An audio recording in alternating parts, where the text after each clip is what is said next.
Ada satu surat di Al-Quran yang menjelaskan bagaimana hatimu merespon dunia. Saat susah, saat senang, dan saat merasa semuanya baik-baik saja. Namanya Surat Al-Ma'arij. Di ayat pertama sampai ketiga surat ini, Allah cerita tentang seseorang yang menantang azab. Bukan karena siap, tapi karena merasa itu masih jauh dan tidak mungkin terjadi. Padahal, azab itu tidak datang di dunia ini begitu saja. Lalu, di ayat keempat, Allah seperti mengarahkan pandangan kita ke tempat azab itu terjadi, yaitu hari akhir. Hari yang mereka anggap jauh itu ternyata sangat panjang dan nyata. Satu hari saja setara 50.000 tahun. Seakan Allah bilang, kamu bukan tidak akan menghadapi, kamu hanya belum melihat besarnya. Masuk ke ayat 5-7, Allah tidak langsung membalas tantangan itu, tapi justru memberi arahan kepada Rasulullah, bersabarlah dengan sabar yang indah, karena masalahnya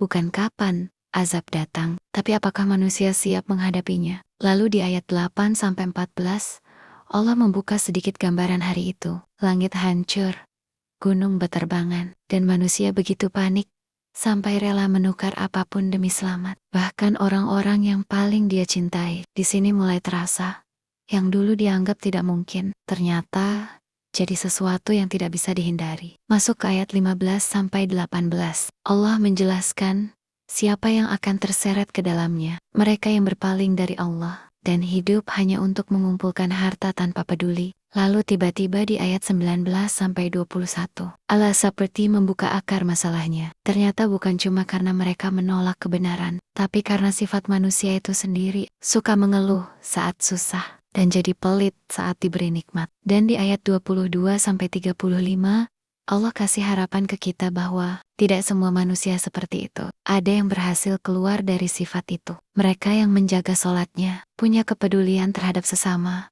jujur, dan menjaga amanah. Di bagian akhir ayat 36-44, Allah kembali ke orang-orang yang dulu meremehkan, yang merasa pasti akan selamat atau masuk surga tanpa benar-benar berusaha dan memperbaiki diri, yang akhirnya mereka berdiri di hari itu dengan wajah tertunduk menghadapi sesuatu yang dulu mereka anggap tidak akan terjadi. Mungkin kita tidak pernah menantang azab, tapi saat kita merasa hidup ini akan selalu baik-baik saja, atau saat kita mudah mengeluh dan lupa bersyukur, bisa jadi kita sedang ada di jalan yang sama. Surah Al-Ma'arij ini mungkin terasa jauh karena bahasa Hirat, tapi sebenarnya diam-diam lagi menenangkan kita bahwa semua yang kita rasakan sekarang, capek, sakit hati, menunggu sesuatu, itu tidak akan sia-sia.